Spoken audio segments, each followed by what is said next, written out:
Hi everybody. Today I wanted to share a kind of fun setup, and this is something that allows you to have FLIP and Pyro sims interacting in both directions. So you might know of relatively simple ways to sort of source FLIP sims into Pyro or to source Pyro fields back into other things, and I just wanted to show you kind of a fun setup for having the two different systems talk to each other. And basically we're going to work on this setup here. And right now, obviously, this isn't sort of render quality, I'm just showing you the visualization, but basically we're going to have a nice sort of blob of fuel, and we're going to inject temperature. All of this will be simulated in FLIP, and then the Pyro simulation will burn and consume fuel, and we'll sort of advect that FLIP sim as well at the same time. So we're going to build this whole thing from scratch. I'll make this file available, and yeah, hope you enjoy it. So let's get started. The first thing I want to do is set up this basic sort of FLIP blob that you saw in that previous sort of visualization, the basic thing that we're going to be working towards. And this is kind of a setup that I like using even in its own right. So let's just dive right in. We'll start with some geometry, and we're just going to build everything inside of this network. I'm just going to call this sim, because if you were to build this out, you would have some other sort of render nodes probably. So we'll dive inside, and we're just going to start with our old friend, the sphere. Very simple. And I'm going to make this a little bit smaller here, and what I'm going to do is I'm just going to add some particles in here. So I'll do points from volume. Here we go, and right away we're sort of running into our first parameter. You'll see in the HIP file that I share there's a ton of parameters in this setup. Anytime you're using Pyro, anytime you're using FLIP, you're going to have a whole bunch of parameters. We've got a bunch of custom parameters as well. In this tutorial, I'm going to go ahead and save us all the time of my building a huge sort of parameters null node. Anytime there's a parameter that only appears once, I'm basically just going to write the number there. But in the HIP file, you'll see that a lot of these things are going to be available, and you can kind of tweak them and play with them. I am going to set up parameters, though, for values I'm going to be using multiple times in a few different places. And the main one of these is going to be my particle scale for the FLIP simulation. I'm going to need this in a few spots, so I'm actually going to set this up. So I'll just call this FLIP P-scale, and I'll just call it the same thing, FLIP P-scale. So we'll make that parameter here on this null, and I'm going to set this to, let's say, 0.02. So I'm going to grab this value, and this is what I want in here in this points from volume to be my point separation. I'll paste those values, and we get a nice sort of dense blob here. I'm also going to go ahead and set the jitter scale up because I like to have this a little bit more randomized. Otherwise, it just gives that sort of packed, uniform shape.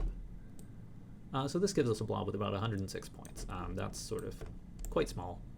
No big deal. We'll be able to sort of view this stuff in relatively real time. We're going to have a lot of different moving parts, so I like to keep this pretty light for this point. Now, from here, we could basically pipe this directly into FLIP, and we would be able to start working from there. I'm going to go ahead and just drop down an attribute wrangle here, because there are a few attributes that we're going to want to be setting. So we'll say set FLIP properties. And in particular, I'm going to want to set custom values for both viscosity. We'll just set this to say 100 to begin with, make that a float. And we're going to set density as well. We're going to want to be able to sort of manipulate these. And the reason for this is we're going to have some fuel FLIP sort of fluid, and we're going to have temperature. And these are going to be sort of separate types of fluid. So we want to be able to modify their properties independently. So I'm just going to set these properties right here, and that should be all we need to do at this point. So from there, I'll just drop a null, and I'm going to call this FLIP source. So I'm not going to bother with any of these shelf tools. I'm basically just going to go right ahead with this setup here. The one thing I will do, I'm kind of noticing this has sort of funny edges. Even though I started with a primitive type, which is like perfectly round basically, it's like a mathematical shape.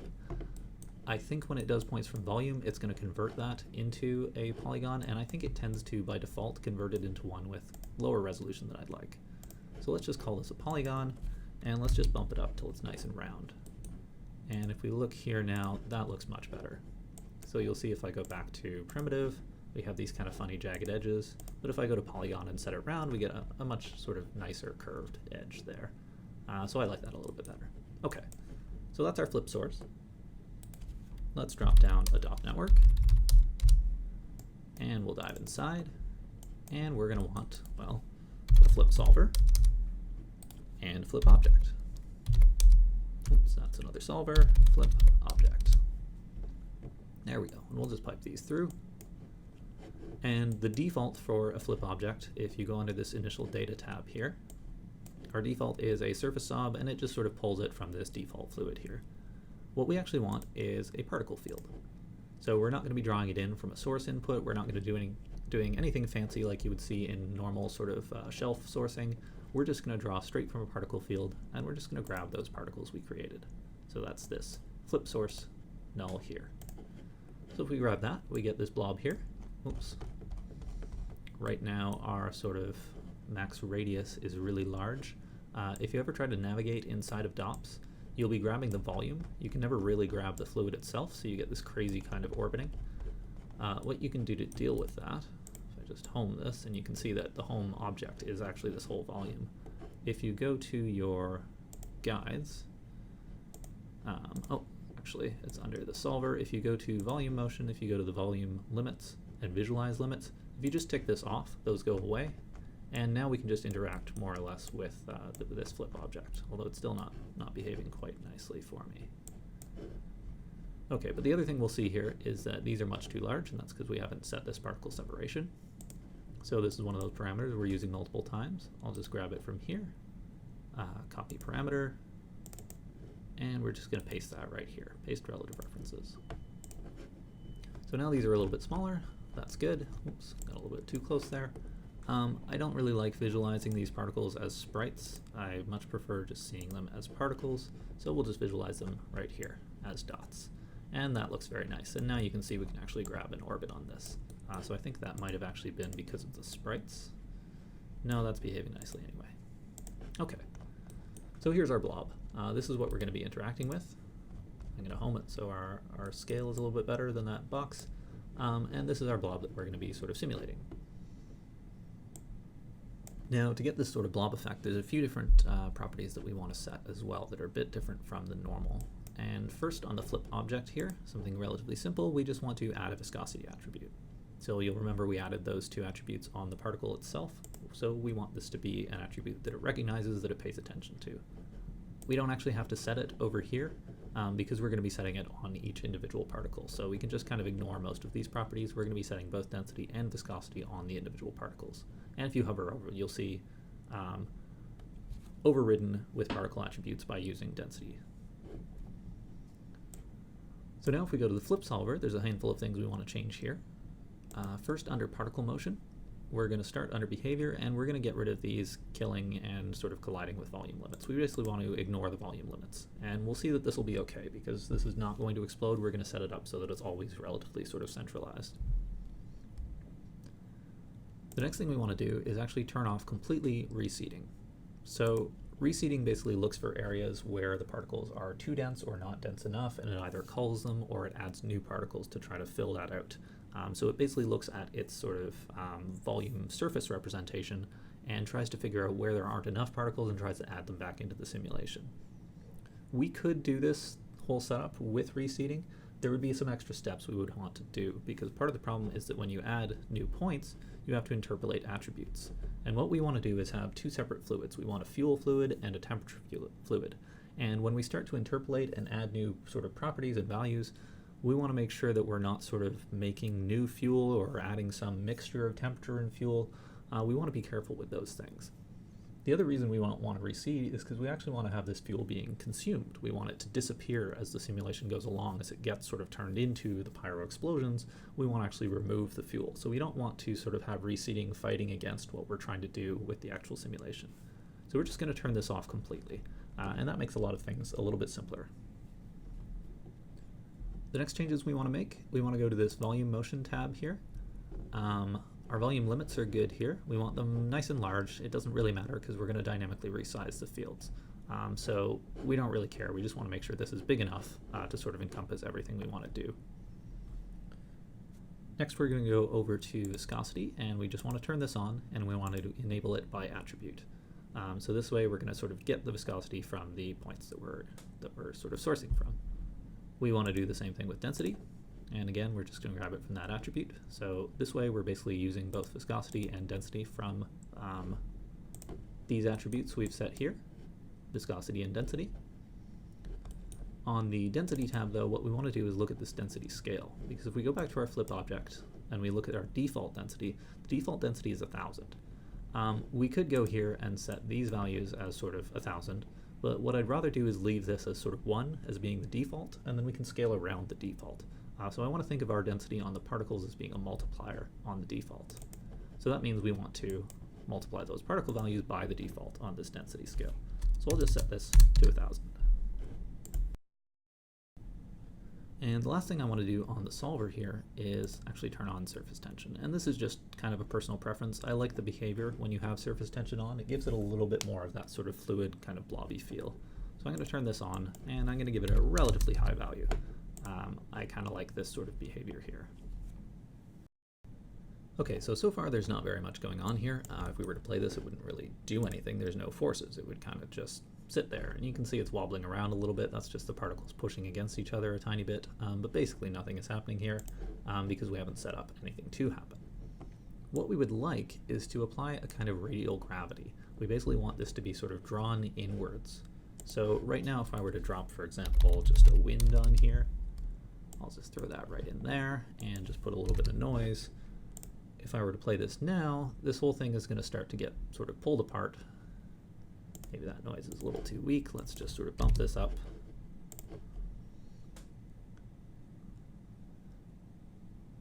So if I play this, you can see it starts to get kind of completely pulled apart, and over time this is just going to stretch out, and it's going to completely dissipate and turn into kind of a really thin, wispy structure.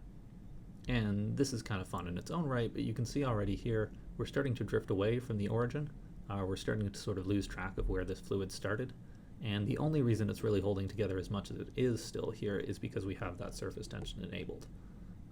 So once we start to get forces interacting here, especially if we have a pyrosim that's sort of advecting this, this is going to quickly get sort of crazy and out of control here. And so what we want to do is have some sort of rectifying force, something pulling it inwards. And I like to think of this as basically being like radial gravity. We basically want to pull this particle fluid towards the origin at all times.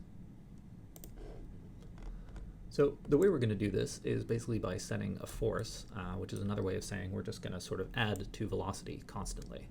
So at every time step, we're just going to add some constant value to velocity. And what is that value going to be? It's going to be an arrow pointing in towards the center here.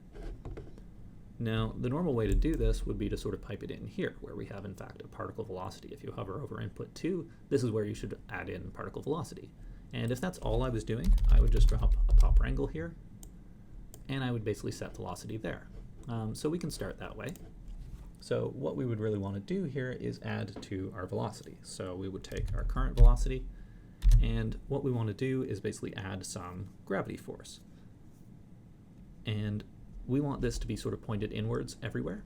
And because we're pointing towards the origin, the very middle here, that just means that our direction from any given point to the origin is just the negative of its sort of position vector. So if we take our sort of at P for each point, that gives it where it is in space relative to the origin. So if we just negate that, that gives us an arrow pointing back to the origin. So what we can do is we can just subtract our normalized position. So this will sort of initially just give us a vector sort of pointing inwards. It's going to have a magnitude of 1. That means we can scale it. We're going to want to scale it by density. So density, there we go. We're going to scale it by density. We want heavier objects to be sort of pulled in more, and we're going to give it some like additional scaling. And just based on the parameters I'm going to be using in this simulation, I know I want this to be around 0.25. So if we just piped this in, let me put my noise or my wind back on there, we're still going to get influence from the wind. It's still going to pull outwards, and it's going to have relatively strong sort of pull here. But what you'll see as it gets farther and farther away, I just zoomed out there, it's going to end up being dragged back towards the origin. And we're not seeing this a whole lot yet, I think because I might not have pointed my pop wrangle at anything useful. Oh, it's even got an error here. Oh, normalized is not a function. I want normalized. There we go. It didn't do anything because I wrote it wrong. Okay, so if we play this again here,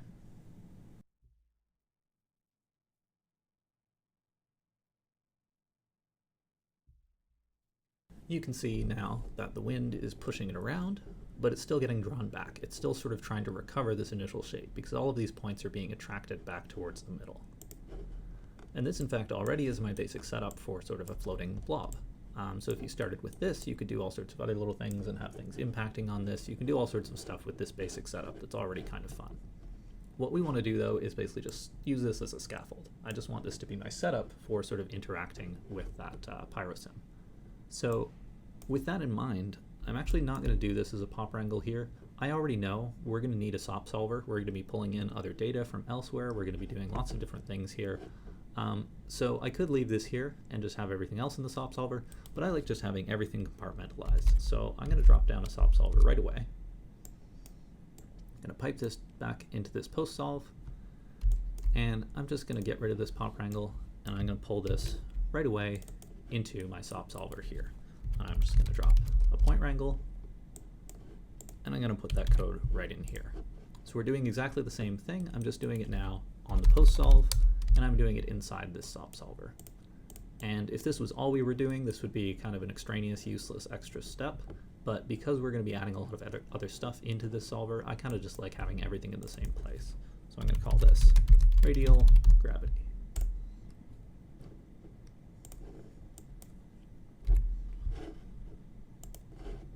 And if we go back out and just attach that wind as well again, we should see basically the same thing. It's doing exactly the same process.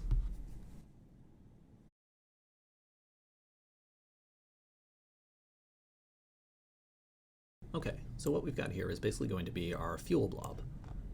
The other thing we're going to need to turn this into a pyrosim, or to have this interacting with a pyrosim, we're going to need some temperature. Because the basic way that pyrosims work is you take fuel, you add temperature, you get ignition and burn and explosions and all that fancy stuff. So we want to have this be our fuel, and we want to add some temperature to it. So what we're going to do is we're going to add some extra fluid that's going to interact with this, and that'll be our sort of temperature fluid. So I'm just going to go back to frame 1 here. I'm going to get rid of this wind. We don't need it anymore. And I'm going to jump back out here. And for starters, let's just add it into the flip source. So what we'll do here, we have our initial sphere here.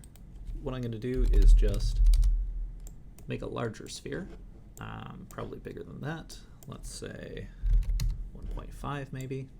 And what we're going to do is we're going to spawn droplets on this outer rim here, and they're going to fall in and interact with this central circle here. So we can just scatter some points on here. 1,000 is going to be way too many. Let's say something like 5. I'll drop an attribute randomize to put a p-scale on here, just so the droplets aren't all exactly the same size. Let's say they'll range from 0.5 to 1. And then I'm going to put another little sphere here. I'm going to make this a nice round polygon, and I'm going to make it relatively small. Let's call it 0.08. I'm going to do a copy to points, and I'm just going to make one of these spheres for each of these points. So you can see these are all scattered along that external sphere there. So from here, we're just going to do exactly the same thing we had here, our points from volume, and we're even going to want to set our flip properties. So let's just copy both of those, pipe it in here, and we can just merge all of this.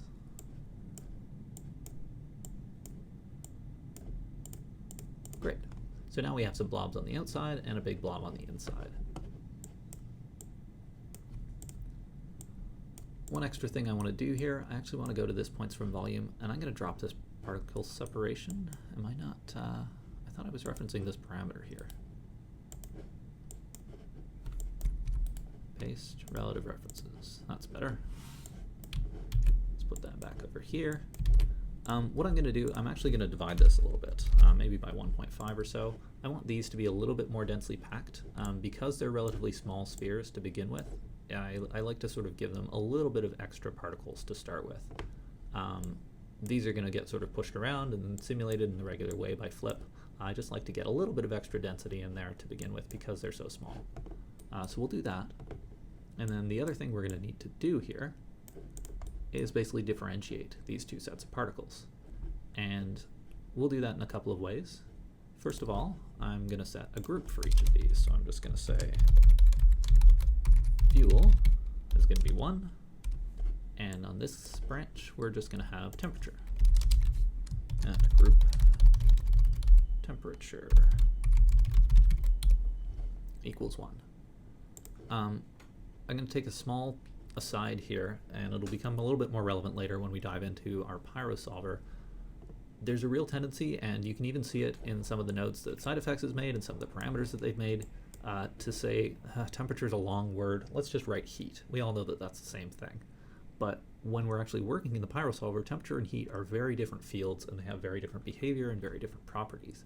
And you can even see, if you dive into some of the Pyro solvers and look at some of the Pyro sort of parameters and what they're called, temperature and heat get mixed up even there, even in the sort of the SideFX built nodes. And it's a little bit frustrating when you're trying to sort of work in and figure out what it does. So I encourage you to write out the long word when it is what you mean. When you mean temperature, and we do mean temperature here, call it temperature. Don't sort of take a shortcut and call it heat, because you'll just confuse yourself later when you're interacting with the actual heat field. So this is going to be our temperature group. We're sourcing temperature here. So now we've got our sort of fuel group and our temperature group, so we can differentiate these in that way. We also want them to behave differently. So our fuel group is here. We set a viscosity of 100 and a density of 1. This is actually going to be 1,000, but this is basically 1 times the default. What I like to think of for these temperature droplets, I almost like to think of them as being like molten metal in this setup. So in that case, I want them to be a lot heavier and a lot denser and thicker. So I'm going to up density. Let's say it's sort of, I don't know, 4 times as high. And I'm going to up viscosity, maybe sort of something similar. So, well, let's just make them both 5. So it's basically going to be sort of 5 times gooier and 5 times heavier, 5 times denser.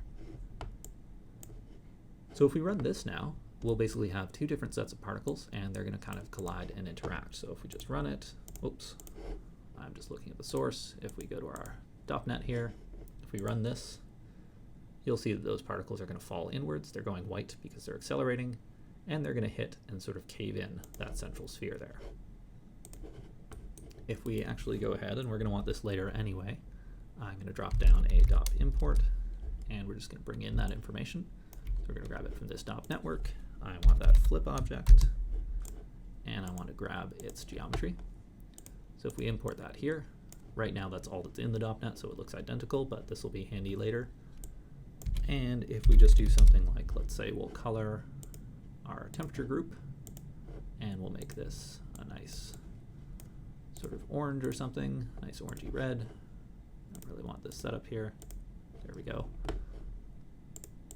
If we do that, you'll see it's all submerged here, but basically as it hits, it's going to sort of cave in and dent this surface here because it's really dense.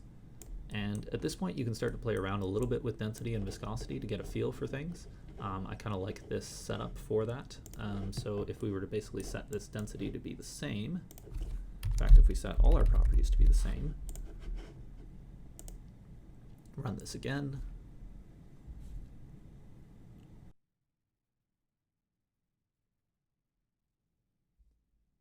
you can see now they hit the surface, but they really just bounce back, so they don't sink underneath. So the nice thing about having these sort of separately tunable properties for each particle is you can have multiple different particle types in the same simulation. You can have sort of dense particles interacting with lighter particles.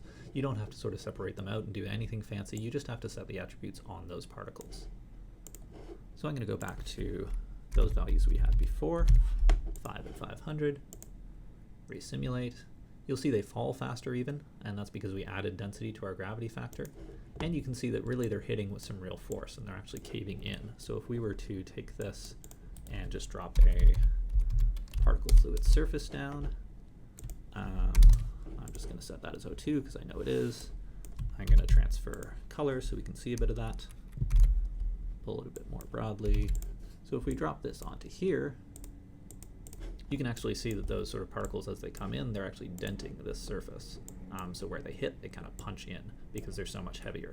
But if we wait a little bit longer, you'll see they all start to sort of sink underneath, and eventually it recovers its initial shape because we have that nice sort of surface tension that's pulling it back to that round shape. And so if we just kind of ghost the outer parts, you can see that all of this sort of inner heat. Let me just go ahead and delete my fuel here. That's a point group. So if we sort of see this, you can see that all of these are going to hit, and they're going to sink into the middle. And so they're nice and thick, and they're going to kind of drag into the middle there, and we'll get these kind of interesting shapes emerging in our heat source. Okay, so that's all well and good, but maybe what we want to do, instead of dumping all of these in right at the outset here, so we basically just start with all of these spawning on the surface, and that's pretty much all we have for the whole simulation. Maybe what we want to do is spawn these in. So as the simulation progresses, we just start to add these little droplets of fuel. And if you've done any of my previous tutorials, this will be a really familiar process. You'll have seen this set up in a lot of other tutorials as well. What we're going to do is basically get rid of it at the outset, and I'm just going to copy this whole branch here. And we're going to do it inside this SOP solver. So I'm just going to paste this over here. This relative reference is not happy anymore because it's sort of pointing not in the right place. I think we could probably just do this. Have I gone far enough back? 0.01. Doesn't seem right. Oh, of course it is, because it's divided by 0.15. So this should be, oh boy. This should be 0.02 here. If I just resolve, yep, okay. There we go.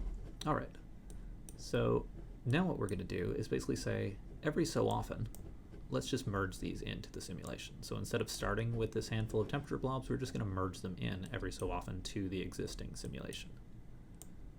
And so to do that, we're going to use our old friend the switch, and we're going to use what's probably a very familiar expression. We're going to check the current frame modulo the interval that we want. So this is going to be how many steps between sort of adding new droplets.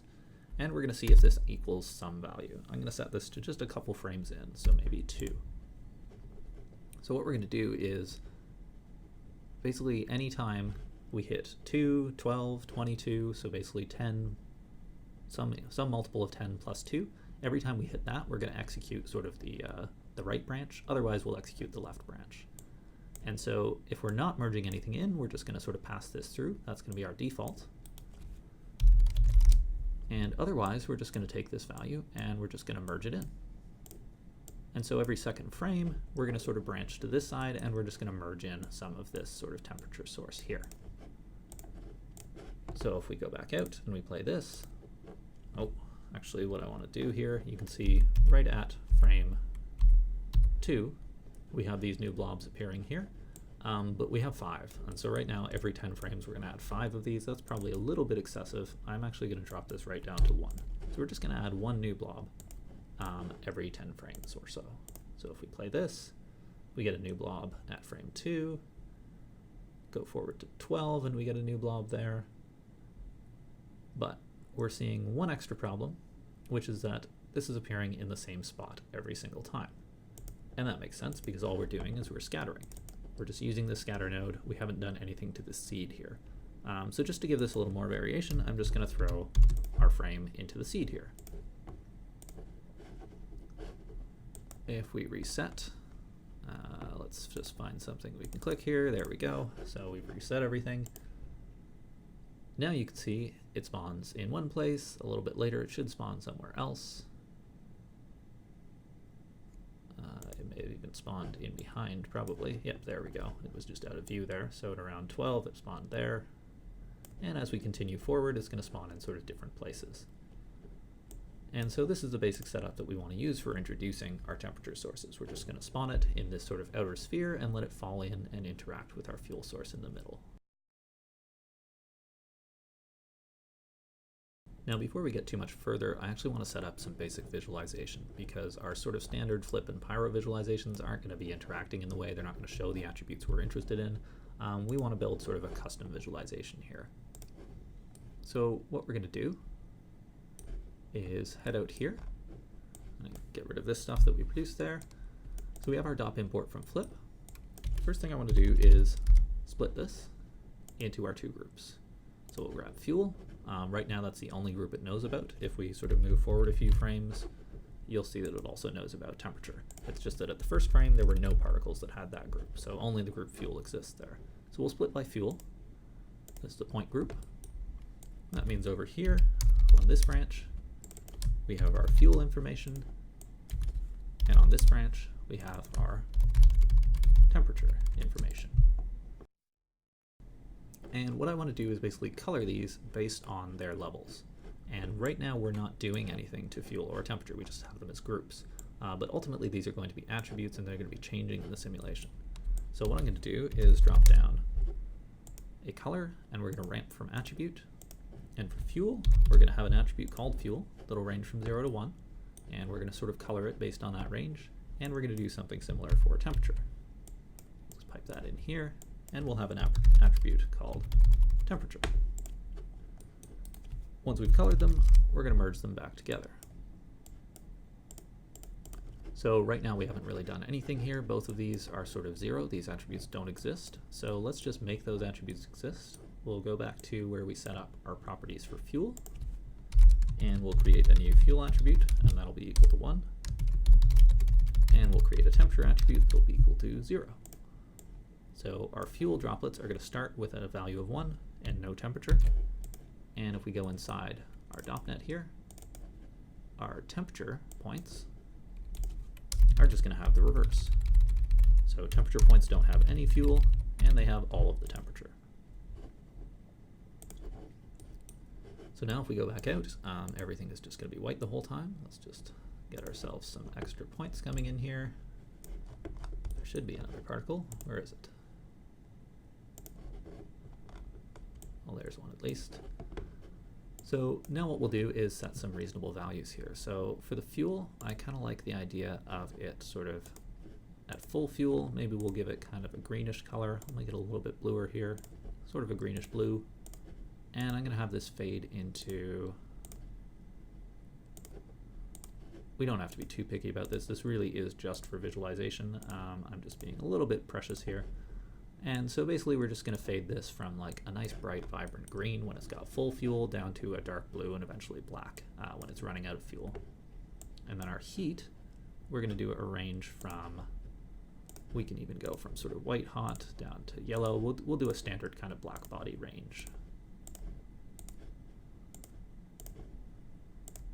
Going to a nice dark red here. That should be pretty good. And we'll even make it, I don't know if I want it to go fully black. Let's get it to sort of a dark kind of burnt brown at the end there. Okay, now I'm getting really finicky. There we go. So we'll call that our temperature range.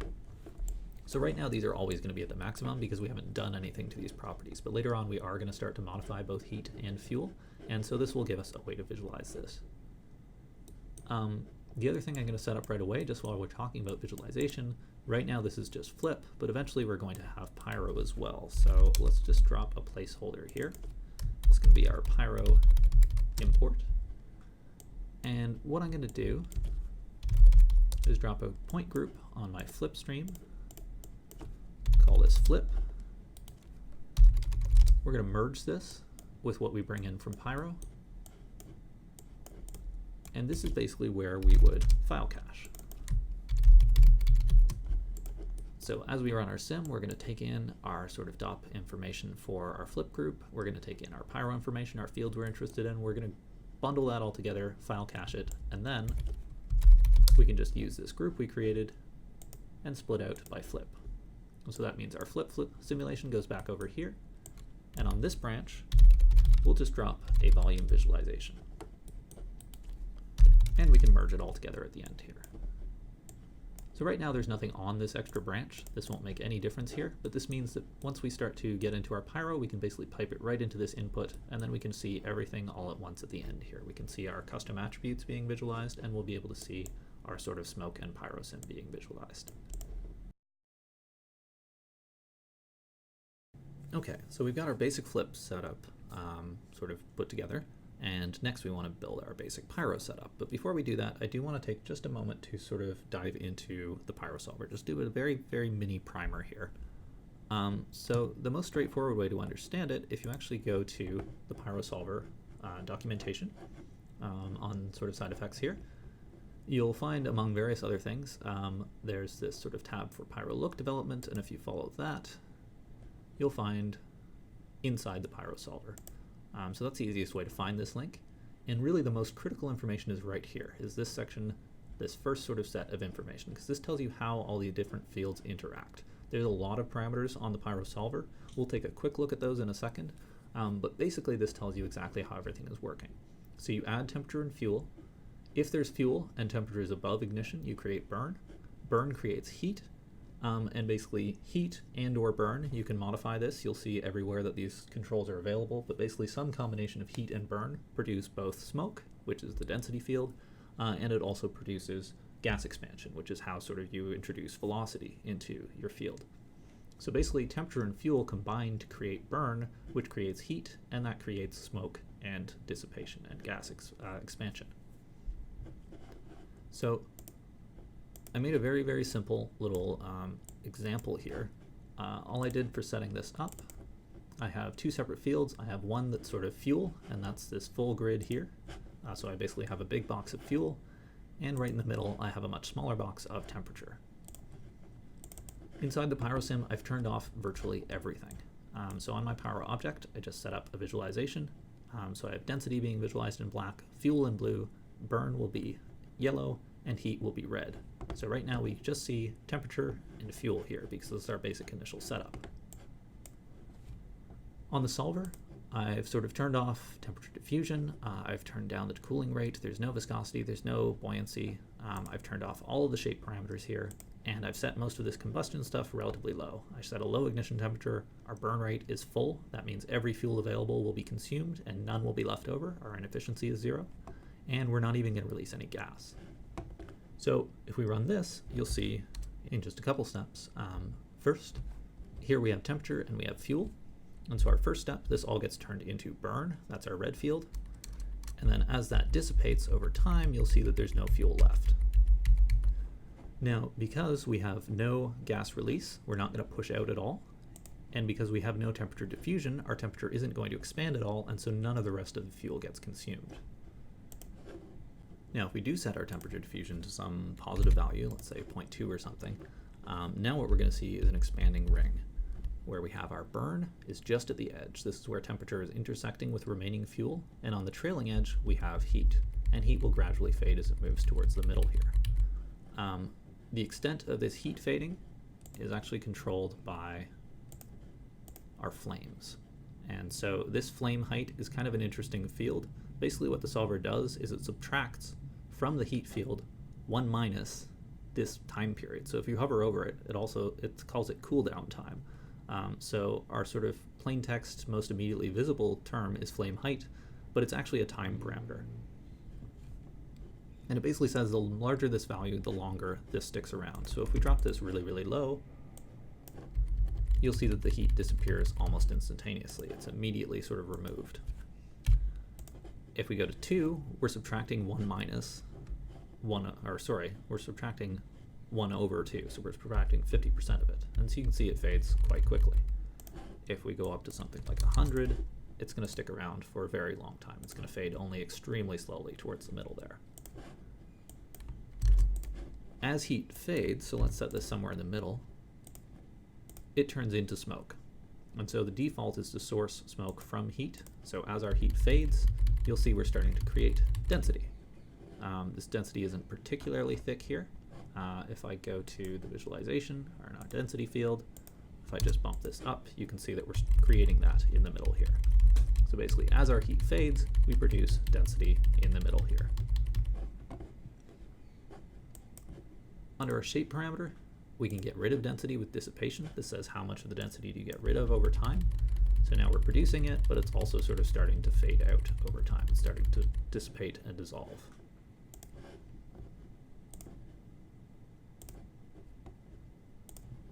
So our temperature is going to diffuse and cool based on these parameters.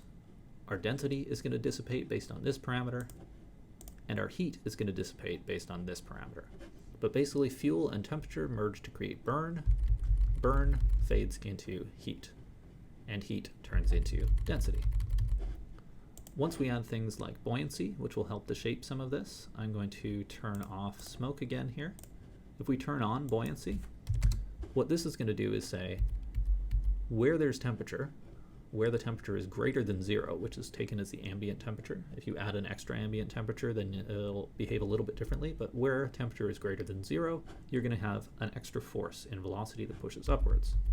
And so you can see as this expands, we're getting a little bit more of a dome here, and it's not pushing quite the same way downwards. We're still getting diffusion, which on a square grid is turning into this sort of nice sharp line here because we have no dissipation.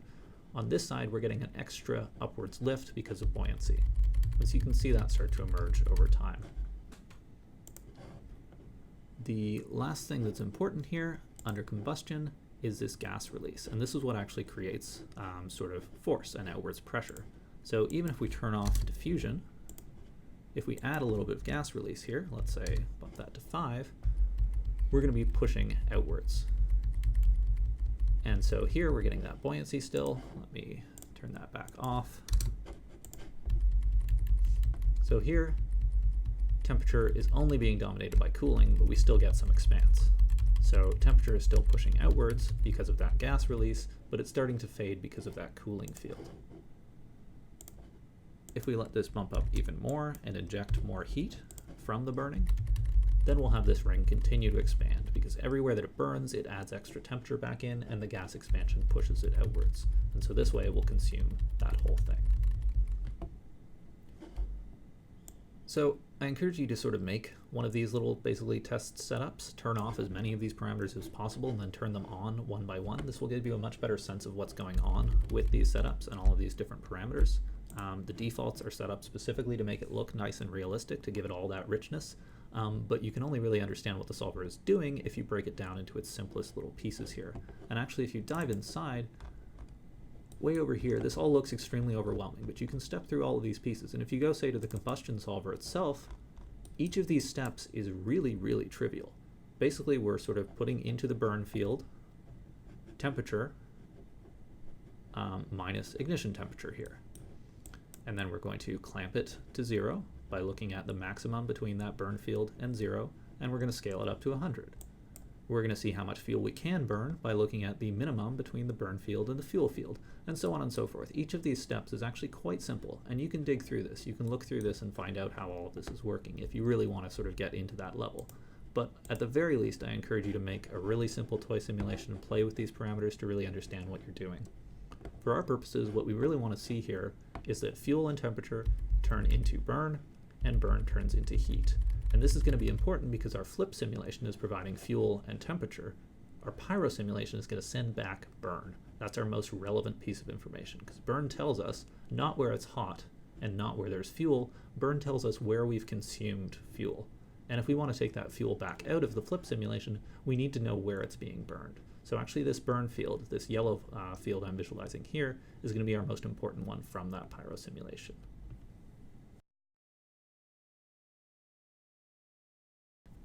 Enough background.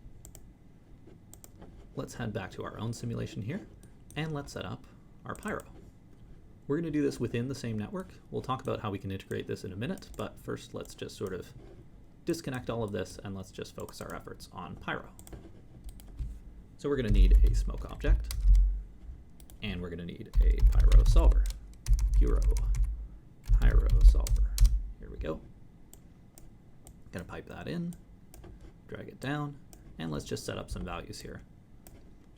So for our smoke object here, I'm going to set our division size to be just a little bit larger than what we have for our sort of particle fluid. So let me just grab this parameter again, dive inside. I'm going to paste that reference, and I'm just going to double it. Let's just say that our smoke sim will be about half the resolution of our sort of FLIP sim. That should be fine. We're going to want a couple other pieces here. So we're going to want our gas resize, fluid dynamic. This is what's going to allow this sort of box to expand with our sort of Pyro simulation. This is going to get piped into this first pre-solve input here. So that's going to be sort of maintaining our box size, so that should be good. If we take a look at the Pyro solver itself, again, we see all of these different parameters here, and by default, these are all enabled to relatively sort of normal kind of properties. You can see there's actually very little sort of shaping, so this is going to give us a fairly boring looking shape. We'll be tweaking all of this a little bit later, and this is all, a lot of this is just look preference. This is how you want it to look. So we'll be dialing in these things over time, but right now there's just a handful of things we really need to make sure are set up. Now the first of these is we're doing a radial sim. So you'll remember this blob we had over here is sort of right in the middle, and we had all this force pointing inwards. The equivalent for Pyro, we're not going to implement gravity for Pyro. Often you can just turn it off, it doesn't really matter. We have enough other forces that that's not really what we're looking for. But what is relevant and what's analogous is buoyancy. So in the same way that radial gravity is pointing towards the origin everywhere for these points in the flip sim, we want our buoyancy to also be radial. So instead of just pointing upwards along the y-axis, we want buoyancy to point outwards. So if we have an explosion here, we want it to sort of puff out in this direction. If we want it to if it explodes down here, we want that smoke sim to have buoyancy pointing down in this direction. So if we look on the Pyro solver here on the simulation tab, all we really get for buoyancy, we have a lift parameter and we have a direction. And basically this says take the temperature minus the ambient temperature, so how much hotter are we at this particular point, and multiply that by lift and send velocity along this direction. So on the basic solver, we really only have one direction. There's no way to implement radial gravity using this buoyancy here. So we're actually going to turn this off entirely and just build our own with a gas field wrangle. So we'll drop that down, gas field wrangle, and this is basically just giving us, this is the equivalent of a sort of volume wrangle outside in SOPs. So this just gives us access to all of our volume fields, and that's really all we need. So buoyancy isn't too complicated. We want a lift parameter. I'll just set this to something like 8, and we want a direction.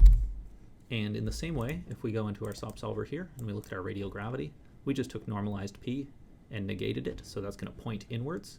In this case, we want to point outwards, so we can really just take normalized p.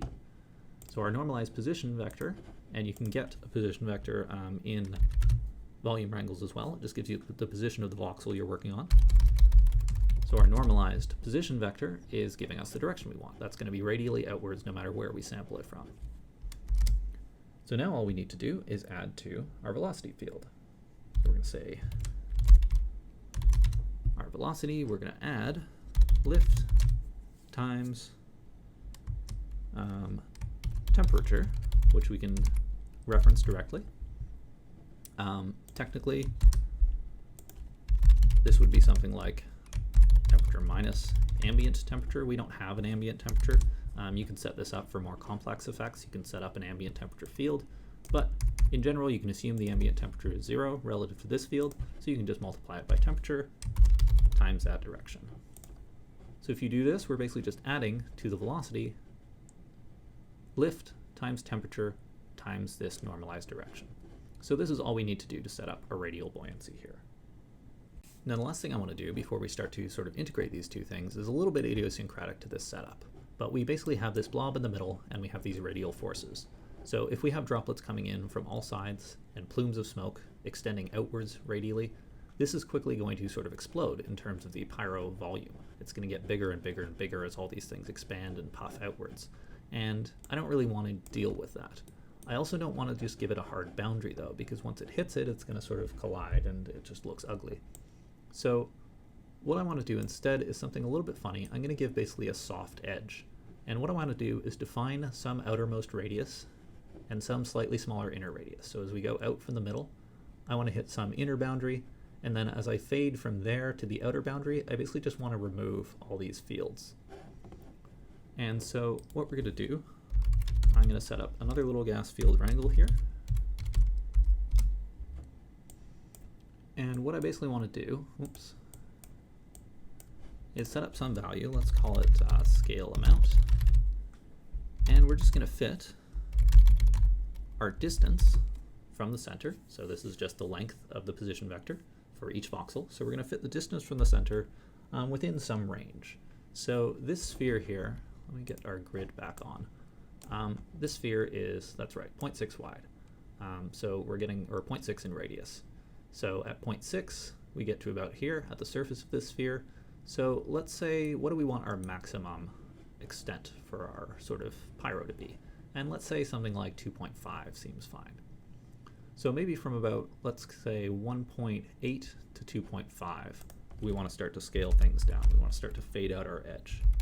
So I'm going to fit our length from 1.8 to 2.5 to 1 to 0. And so this is going to give me, basically, it's going to be 1 throughout this whole range here. Once we hit 1.8, it's going to fade down linearly until we hit 2.5, it's going to be 0.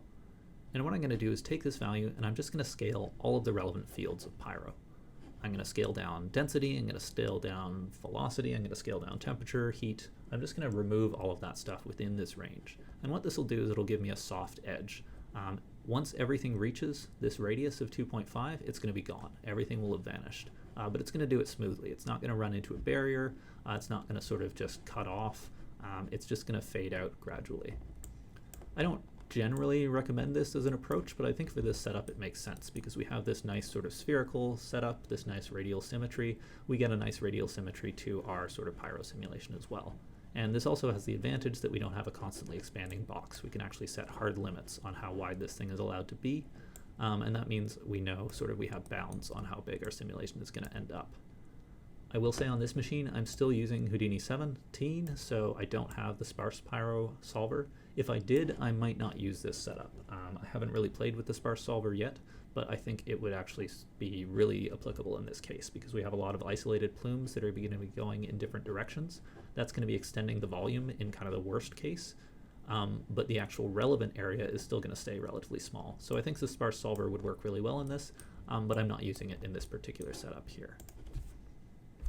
So once we've got the scale amount, we're just going to say our density, we're going to multiply by that scale amount. Our velocity, we're going to multiply by this scale amount. Our temperature, and our heat. Oops. Oh, what am I doing here? And heat times scale amount. That should be fine. That should take care of everything. So now that we have this set up, we basically know that we don't care about our volume anywhere outside a radius of 2.5 in either direction, so a maximum extent of 5.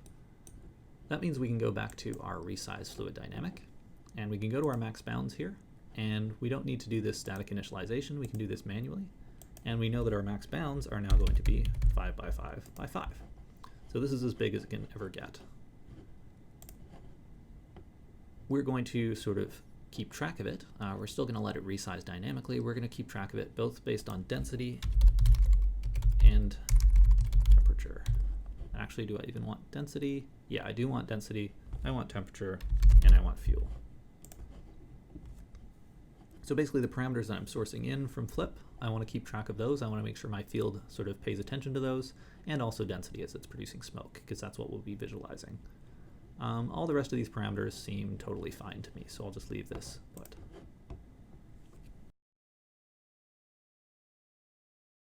all right, so now we've got our FLIP sims and our Pyro sims in their basic forms set up. So what we want to do next is have these things interact. And your first intuition might be to use a multiple solver. It sounds like this is what we want. We have two different solvers, we want them to be interacting, probably we want something like a multiple solver. But for both practical and sort of theoretical reasons, this actually isn't going to work at all. One of the reasons, and we can illustrate this most easily with the Pyro sim actually, so if we have a Pyro solver and a smoke object here,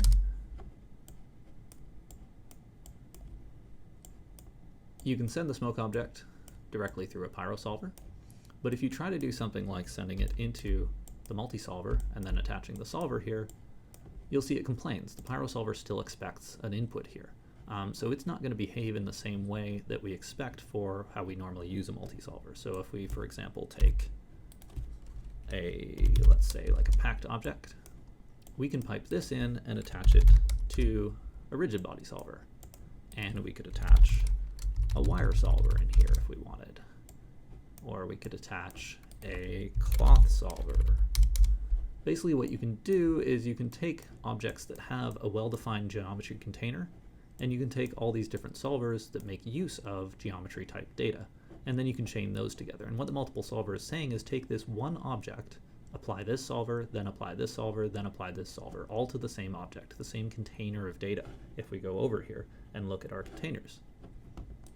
What we're doing up here is not that. We have two different objects. We have a flip object and we have a smoke object. They're very different. They have totally different contents. So if we take our flip object and look inside, we have geometry and we have a sort of whole variety of fields that are relevant to the flip simulation. If we turn on our smoke object instead and look inside here, there's actually no geometry. A smoke object doesn't even have a geometry container. It just has a whole bunch of fields here. And they're very different fields from the ones we find in the flip object. So when we're talking about flip and smoke, and even if we were to compare it to these RBDs, they have totally different types of data. And so they're not really going to work very well together, and it doesn't make any sense to pass them through a multiple solver, because what we're not trying to do is apply to a single object a flip solver and a pyro solver. We're having these two things interact. So instead we want to run these two simulations more or less independently, but have them share data, have them share relevant pieces of information. So instead of a multi-solver, we can actually do something very simple here. We can just drop a merge. And in the DOPS context here, what this merge is doing is basically saying execute the left branch and then execute the right branch, and sort of combine their outputs, which means on our output we get both the data from our flip sim and our pyro sim. But that side of it doesn't really matter because we're going to be using these imports anyway. We're going to be using a DOP import here, and for pyro, a DOP import fields. Oops. So we can just use this merge, and this is basically saying run this side and then run this side. So if you wanted to, you could do this in completely separate DOP networks. You could have one DOP network for your flip solver, one DOP network for your smoke object, and have them pass data back and forth across those networks. That's totally fine. I like to have this all in one place just because it's all really part of the same simulation. We're not running this stepwise, we're running this sort of on each pass. I want to execute this solver and I want to execute this solver. So we're going to use a merge here. So that's how we're going to get these two solvers both interacting in the DOP network and both getting executed. What we need to do next is get information from one solver to the other. And we're going to start with bringing this from the flip solver to the pyro solver. That's definitely the simpler version here. Now what we want to do is we want to import fuel and temperature from our flip simulation, because that's where we define those groups, that's where we define those attributes. We want to bring that information in. And fortunately, it's really easy to bring particle attributes into volumes, into a sort of pyro solver. And there's actually a node specifically for that. It's called gas particle to field. Here we go. And what this does is exactly what it sounds like. It takes a particle and turns it into a field. So if we want to sort of source our temperature, we're going to be bringing something into the temperature field, and we want to sort of set that from some group of particles somewhere. Now it's going to be asking for these particles, and oops, oh boy, there we go. It's going to be asking for these particles, and you might be tempted to say, okay, well let's just point to the particles from this flip object. So if we go over to our flip object, find our geometry here, we can just go ahead and alt click drag, oops, sort of click alt drag that in there. That'll get our path. Unfortunately, this isn't going to work. If we try to run this, I believe it'll just complain, or yeah, it just won't do anything. So it won't complain, but it's also not going to do anything. The problem here is that what this node is looking for in this particles is a container within the smoke object, because this solver is processing this smoke object. That's what it's working on. So when we tell it we have sort of a geometry container here, it's looking inside this object, and this is not sort of a path to inside this object. It's treating this as a data name, and it just doesn't understand it. This also won't work with geometry because that doesn't exist. There is no geometry container in this smoke object. So you can see here we have all of these fields, but we don't have any geometry container. So what we need to do is obtain a geometry container that holds the geometry from the flip object. And this is actually really easy to do. We can just drop a SOP solver here. And what we're going to do is dive inside, and we're just going to do an object merge.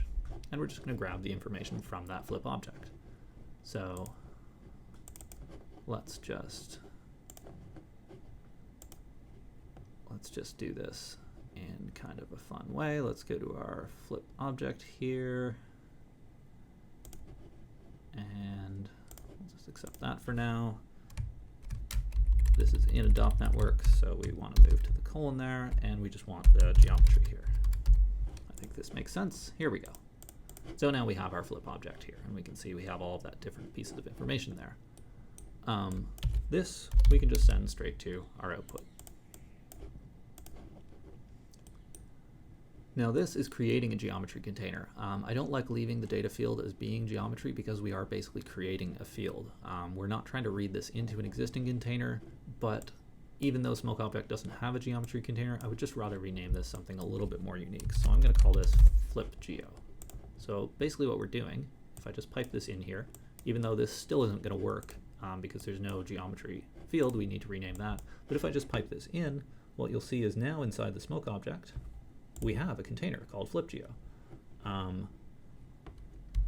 It should contain that information. Yeah, if we go to our first step, we have to basically get through to the post solve here. And so you can see we have all of our flip information is now inside this container that exists in the smoke object. So now we can reference FLIP-Geo in this gas particle to field. So our particles are coming from FLIP-Geo, and we're sourcing temperature, so we want to use that particle group, temperature, and we want to use the attribute, temperature. We can go ahead and tick assume uniform radius. All of our particles do have the same radius, so we can turn that on. We're not going to extrapolate. And what we want to do here now under calculation is figure out, okay, how do we want to add this information in? And right now copy is basically going to replace. It's going to say, well, what's the temperature from the particle at that voxel? Let's just write that straight in. I want temperature to linger. I want it to stick around. So if there's already a temperature field existing in the pyrosim, I don't want to overwrite it. I basically want to combine it somehow with what I'm getting from my SOP solver. Now, you could add, but what I'm actually going to do is maximum. I'm basically just going to say, let's take whatever the higher value is. If there's already temperature there, leave it there, let it sort of interact in its own way. Otherwise, bring in sort of the new maximum. So we're not going to add them completely, but you could do that as well. I'm just going to keep this at maximum. So this is going to bring in my temperature field. We're just going to do something very similar for fuel. Bring this over here. In this case, we're using this same geometry stream because it has both sets of particles, but our destination fuel is going to be, or field is going to be fuel, our group is fuel, and our attribute is fuel. And the other thing we want to do here, we don't want to use maximum. In this case, I do want to use copy. And the reasoning for that is that we're basically thinking of this fuel as being a fluid. So this is the substance that can burn. It's not a field that's sort of diffusing through the air. This is a literal substance. This is a material. This is a liquid that can burn. This is my fuel. So if this liquid moves and a voxel that previously was occupied by our particle isn't anymore, I don't want that voxel to still have fuel in it. So I don't want to keep the old fuel values. I just want to source fuel from moment to moment only where these fuel particles are. So in that sense, I want to use copy. I don't want to use add. I don't want to use maximum. I want to make sure I'm overwriting my entire fuel field with what these particles are saying moment to moment. So I'm going to use copy there. That's what that's going to do. And one extra thing we can see here, our fuel values we scaled from 0 to 1, but we might want to boost that. So often 1 isn't really enough fuel. It's not going to give you that sort of punch that you might want. So what we can do is we can do all sorts of things to our sort of source and destination when we do this. Our destination is being overwritten, so this would be useless. But what we can do is we can pre-multiply or pre-add our fuel. And by default, we're adding nothing to it and multiplying it by 1. But what I might do is scale up our fuel. So basically, we're going to read from these particles, and then we're going to multiply those values by 5. So we're really just going to punch up that fuel source. So here we're sourcing temperature. Here we're sourcing fuel. We can just merge those together and pipe them into the simulation here. So now if we run this, I want to go to my smoke solver here and set up some visualizers. I want to be able to see fuel, and I want to be able to see, I guess, temperature. I'll ignore density right now. I'm going to go to my temperature field. I don't want this to be a plane. I want it to be smoke. And I'm going to give it a color. Let's say we'll make our temperature orange, and we'll make our fuel blue. And our fuel, I think, is smoke by default. Okay. So we've got those visualizers set up. I haven't even saved this thing. Oh boy. Okay. Pyro, flip, tutorial. Okay, so if we run this now, you'll see right away we're filling in this fuel field. And as this particle gets closer, that value might not be high enough. Let me just crank the density on these things. Here we go. So initially, our sort of smoke box, which we're not looking at, if I put the bounding box, so our box starts here. So on our first frame, it's only reading it in there. It has to wait until this sort of pre-solve to resize. But since this fuel didn't exist until the post-solve, it's not resizing. But on the next frame, it'll resize and encompass all of that. As this temperature comes in, there we go. Now we can see that. So we're getting the temperature sourced in as well.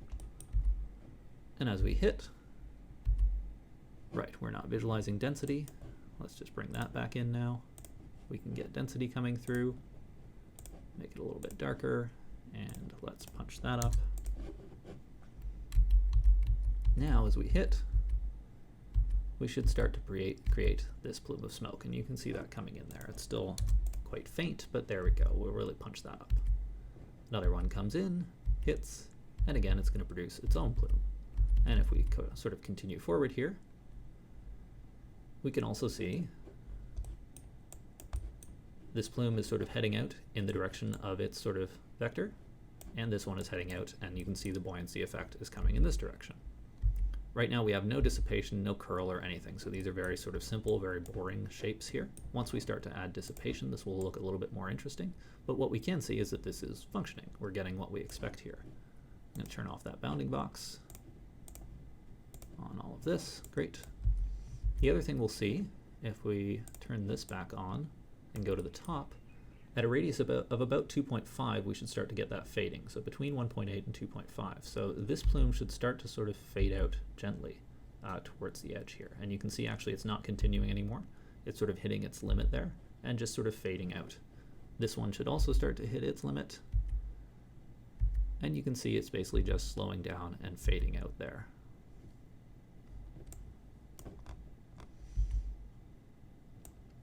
These are also falling down for some reason. I'm not sure what that's about. Clearly I've screwed something up. Oh, that's very unusual. We might just be getting some really strong advection. I'm not sure what's happening here.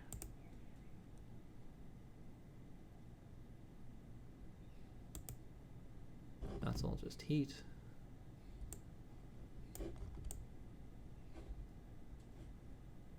We seem to be getting radial symmetry here, but not up and down. Let me just look at this, normalizing at P, that should be fine. Lift should go in that direction. Make sure we turn buoyancy off here. I don't know if it's still trying to use it. We don't have much shape, we just have a bit of dissipation. Maybe it's actually behaving okay. It just seems like it's behaving very strangely.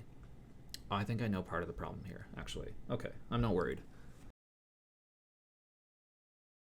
So what's happening here, and the reason as it goes sort of forward more and more and more, it's starting to kind of explode and we're getting more and more stuff coming through here, is because right now, all we're doing is continuing to add this fuel and this temperature in. We're not actually consuming any of it. So in a normal pyro simulation, as you get burn and heat, you start to consume those values. They start to be sort of eaten up by the simulation, and so you get less and less sort of explosion here. In this case, every frame we're just sourcing back from the flip, and the fuel isn't being consumed in flip, and the heat, the temperature, isn't being sort of decreased in the flip simulation. So it's just continuing to burn unaffected. And we just see this whole thing sitting here, and the fuel continues to be there in sort of total full amount. Nothing is happening to those values there. So we're just getting more and more heat being added, and the same fuel is sitting here, so it just continues to explode more and more and more. And this is creating all of this smoke here, and all of this sort of advection from those sort of bursts of sort of gas output. So that's not quite what we want, but it does give us our sort of first step here, and it shows us that everything is behaving more or less correctly. We can also see we have this nice sort of 2.5 radius here where everything is starting to fade out and it's never moving beyond that. So we get what looks like a nice smooth sim that's not running into a hard edge, but we're actually bounding it nicely.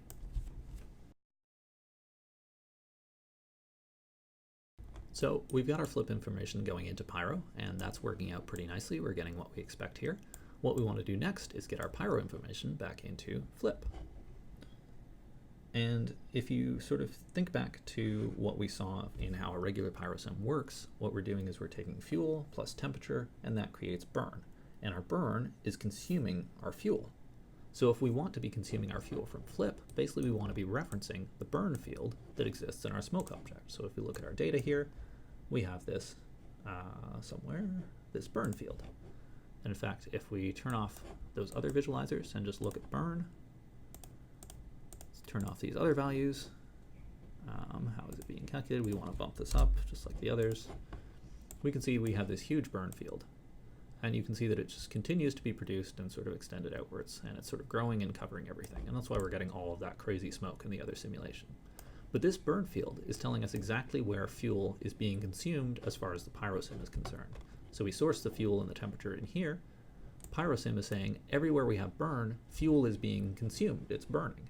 So what we want to do in the FLIP simulation is draw in this field, this burn field, and actually consume fuel based on that burn.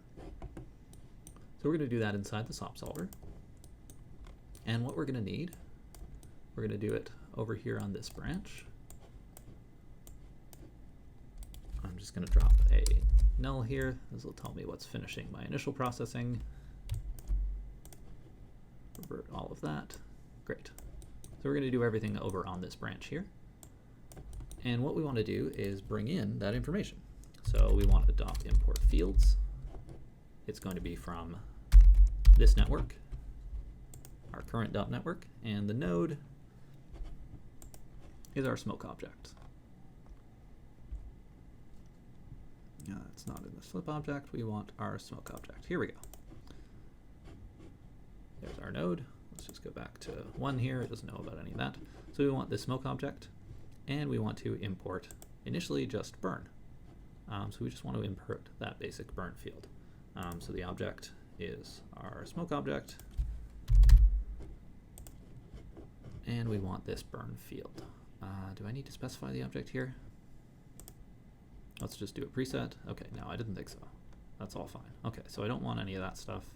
I just want that burn field. So now I'm stuck in it. All right, we'll get rid of these. And here we go. So we want to import this burn field. And what we want to do is in an attribute wrangle, we want to look at just our fuel particles. And we basically just want to sample this burn field at that particle. And we can even write this to an attribute. So let's just say our attribute equals volume sample from input 1, the burn field at our current position. And this will tell us at each position what our burn field is doing. So if we just run this through a little bit,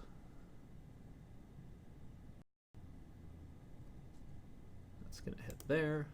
I've turned off all of my nice visualizers, but that's fine. If we were to look at this FLIP object now and look at its geometry, we should see that some of these are having burn values. So you can see we're getting burn values, and they're ranging sort of up to around 0.3, so they're not super high. So our fuel goes from 0 to 1, we're getting burn values that are well less than 1. So what we might do as an easy first step is just subtract burn straight from fuel. We're just going to remove burn from fuel. So let's just do that here. Let's just say fuel minus equals burn. And so if we do this, what we should see in our initial simulation here, let me just turn on our pyro again. I don't want to visualize burn anymore. Let's get our density, our fuel, and our temperature back. So if we run this now, what we should see is that it's going to behave pretty similarly initially, but it's not going to sort of explode and expand nearly as much as it did before. We'll get these plumes of burning initially, but we're not going to have that huge overwhelming set of sort of pyro outputs. And you can see already, this column here, instead of extending and expanding indefinitely, is just sort of staying at a single value and then basically fading away. And we can see the reason for this if we go to our visualizer.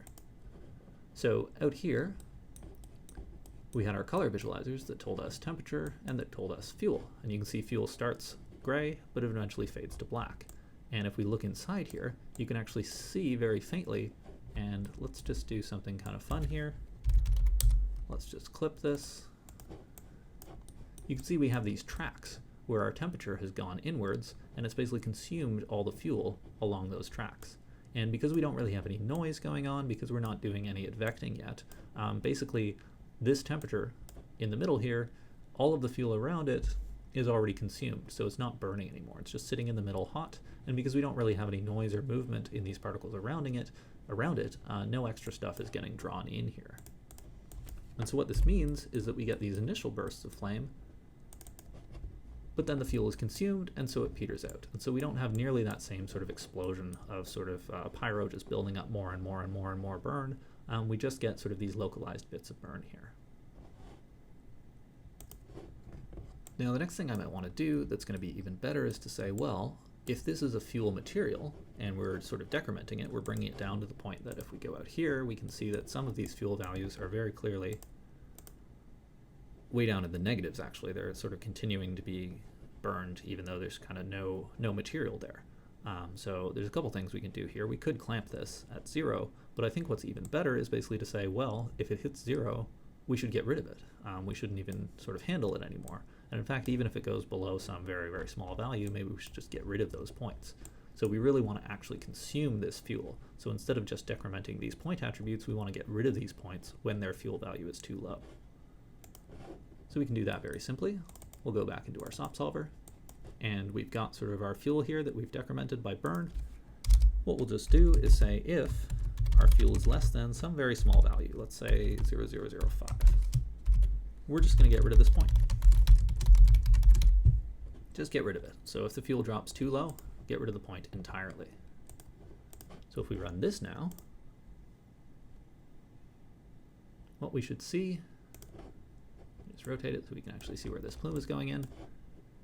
It's going through there, and we're actually seeing some more movement of this fluid, and the reason is we're actually burning up those interior parts. The other thing you'll see is that this plume is actually lasting a little bit longer, and part of the reason for that is because where the fuel gets burned and consumed, it's producing new fuel, or new fuel is sort of flooding in. Because those particles are getting removed as they get too small, newer ones that haven't been consumed yet flood in and interact with that heat themselves. And so this plume shouldn't ever actually completely stop, because we're continuing to feed in that new fuel as it sort of diffuses in and around.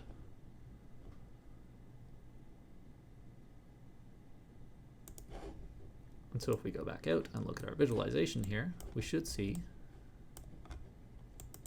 we are still getting these very low values, but let's see what our minimum is here. And our minimum is, oh, of course, let me just look at the fuel side alone.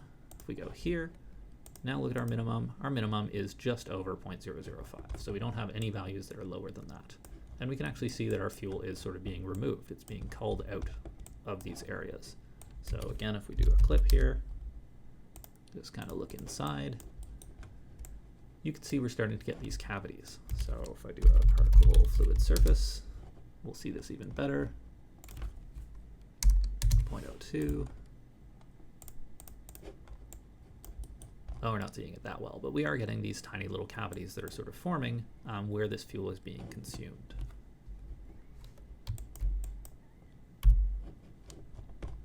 So it's all well and good to consume the fuel. The other thing we might want to do is actually decrement the heat. So right now, if we're thinking about these as being like little molten globs of sort of hot metal, they should be cooling over time. So instead of just staying infinitely hot and continuing to consume fuel, we want these little heat blobs to basically cool off. And what we can do is basically do something very similar. In the same way that we reference our burn field to figure out where we're consuming fuel, we can basically say also wherever we burn, we're also consuming some of our heat.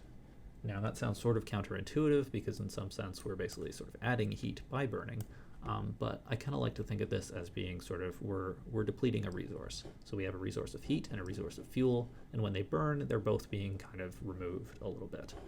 So the temperature field is remaining. That's present, you'll remember when we went to this import here. When we brought in our temperature, we used maximum. So we're not getting rid of temperature in the pyro simulation. That's sticking around. What we're doing is taking it off of these points here. And the idea is basically we're sort of injecting that energy into the fuel and creating heat in the air, is the way I like to think of that. So what we can do is something very similar to this. We're just going to do another node, a lot like it. Feed it in, whoops. We'll just chain this along. Let me give this a name. This is going to be consume fuel, and I'll call this one consume temperature. And so this one we want to use not the fuel group, but the temperature group, but we'll do something very similar. We'll take our burn, and we're going to remove burn from temperature. But in this case, I think I actually want to sort of not remove quite as much. I want the temperature to stick around a little bit longer than the fuel. I want these to stay hot a bit longer. So maybe I'll just divide this by some value. So we're not going to remove the full value of burn, we'll just remove some proportion of it. So we're going to consume fuel, and we're going to consume temperature. Now this won't necessarily look that different, but just to prove to ourselves that it's working, let's just run this again here with our visualization. And what we should see, as these temperature blobs go through, let's just visualize them alone.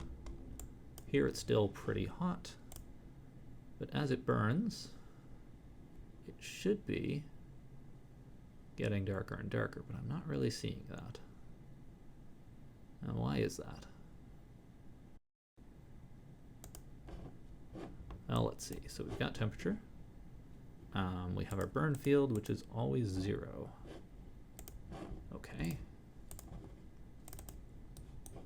What did I do wrong here? Back inside my solver. Oh, of course, I didn't pipe in anything on that first input. So we want to bring in this burn field here as well. And it's got me a warning that's saying, well, there's no group for that. Actually, that's because it doesn't exist right now. But this volume sample was trying to sample from no input.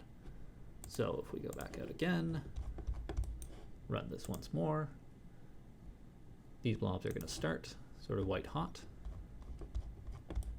As it hits and starts to consume, there we go. It's getting darker and darker as that temperature is getting lower and lower. So we're consuming temperature and we're consuming fuel. And we're doing all of that at the same time.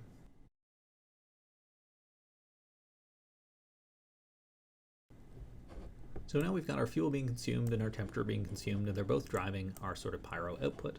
That's all really great. The last thing I think I want to do, the last major bit of feedback here, is to let this flip simulation be a little bit more dynamic. Let's let it get pulled along by this pyro. Because what's really interesting about pyro simulations is all this nice turbulence and advection we get. The whole point of this sort of, let's rename this, buoyancy and fade out. The whole point of this buoyancy is to give it this nice curl, to let it sort of draw out, to let these fields be advected. So what we want to do is also let the pyrosim advect this flip sim. And so we can do that in here as well. What we'll do is take this and import another field. We also want to import our velocity. So we're going to take this velocity field and we're going to advect our particles by it. So we'll drop another attribute wrangle. I'm going to call this advection. Pipe that in there right away, make sure I don't forget. And we're going to apply this both to our heat and temperature, so we're not going to restrict a group here. And what we're going to do, essentially, is add to the velocity of the particles, which is just v, some part of this magnitude, or this velocity that's coming from our DOP import. So let's just start with a volume sample, and we want volume sample v, because we're sampling a vector. So we're going to sample a vector from our first input, and that field is called vel. So in Pyro it's vel, in particles it's v. A little bit confusing, but just remember fields are vel, particles are v. So we're going to sample that at position. Now if we did this alone, we're doing this at every frame. This is going to explode, this is going to go completely crazy, but we can just take a look at that. So you'll see it pretty much right away. It's going to hit, and as soon as we get any of that sort of fluid coming through, you can see it's getting pulled inwards and it's just going to sort of geyser outwards. So this is obviously way too much. This advection is completely insane. We would get some pretty interesting shapes going on here, but this isn't quite what we want. This is a little bit too much. So there's a few things we'll do to scale it. First of all, I'm going to scale it by sort of a fixed factor. So let's start with something like 0.1, and I'm actually going to divide this by density. And so this is just saying we should advect it by sort of proportional to density. So if it's 1, then we'll advect it by the normal amount, but when it's really heavy, it shouldn't be advected quite as much. So we're going to say that our sort of temperature particles won't be advected quite as much as our fuel particles. So we have those two things going on here. This should reduce it to about 10%. I think this is still going to explode a little bit, but let's take a look.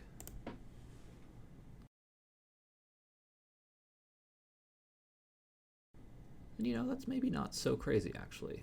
We might have a strong enough sort of gravity field that this is not being drawn out too much. It's actually just getting a nice little sort of puckering from when that's being sort of forced outwards.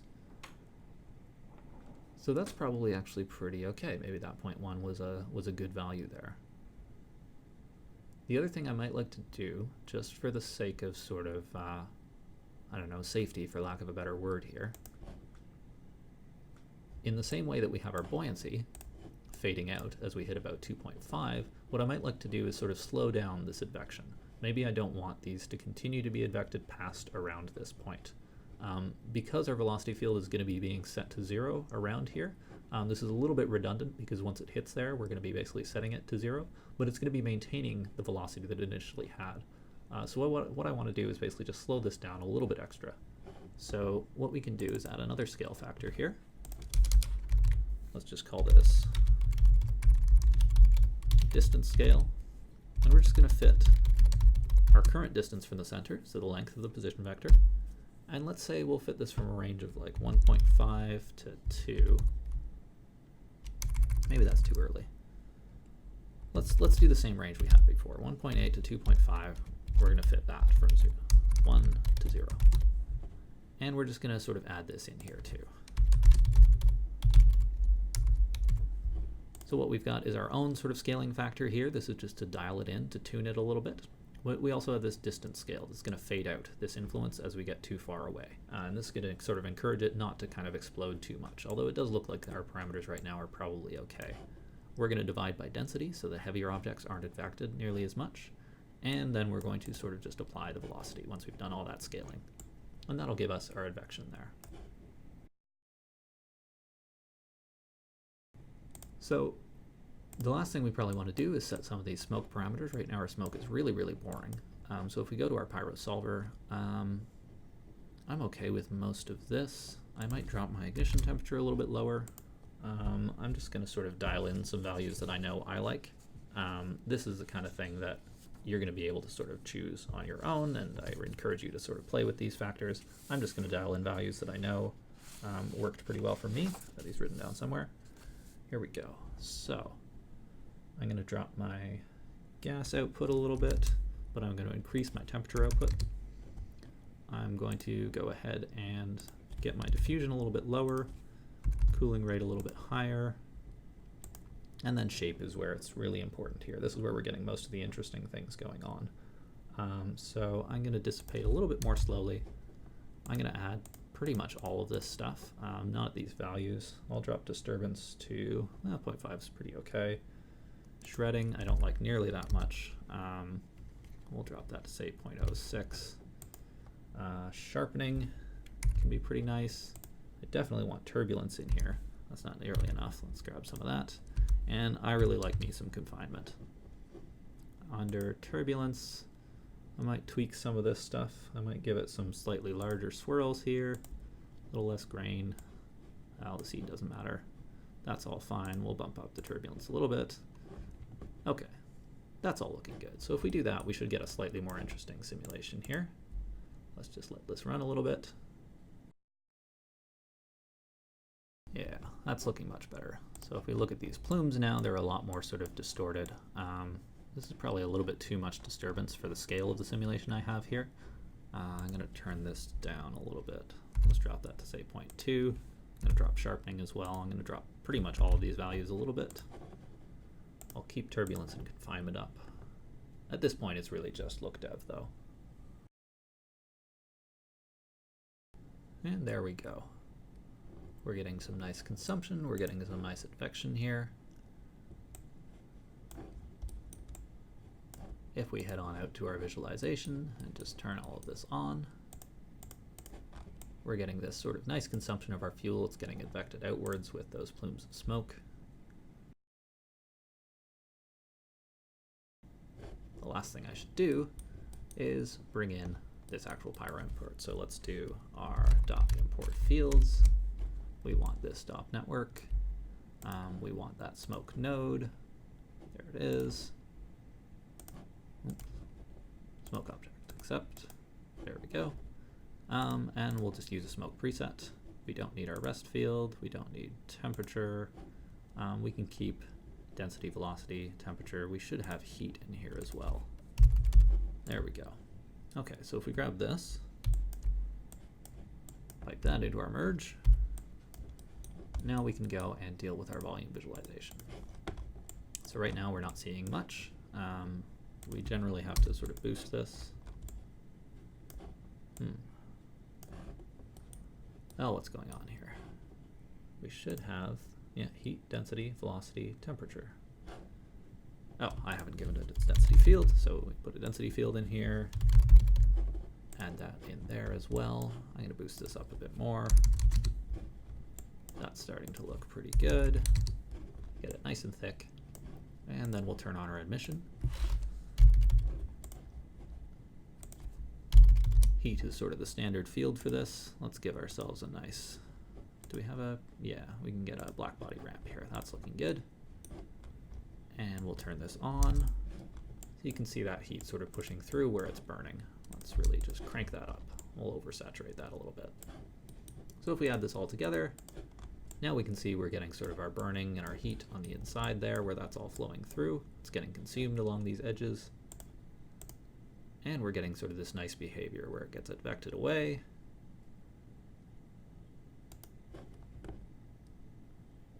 And consumed, and all of that is behaving really nicely. So thanks again for watching. I hope you found this interesting. I would love to hear it if you use this for anything. Obviously there's a lot of different tweaks you could make here. You would want to sort of surface this and do your nice meshing and all of that if you wanted to render this out. But the basic setup here should work pretty nicely. And of course you don't need to use this radial blob. You could use this fluid in any way, shape, or form you wanted it. You can have it interact, do any of your sort of normal fluid simulation approaches, and use this type of a setup to sort of influence where you're getting your sort of fuel and your temperature from. You could have your temperature source from somewhere else. You could have only temperature from FLIP. There's lots of different approaches you could take with this. So I hope that this is useful. I hope you learned a couple of things, and I hope at the very least that you had a little bit of fun doing it. And as always, if you've got any sort of ideas or requests or questions, please do let me know, and I would love to hear it if you use this for anything. Thank you very much, and goodbye.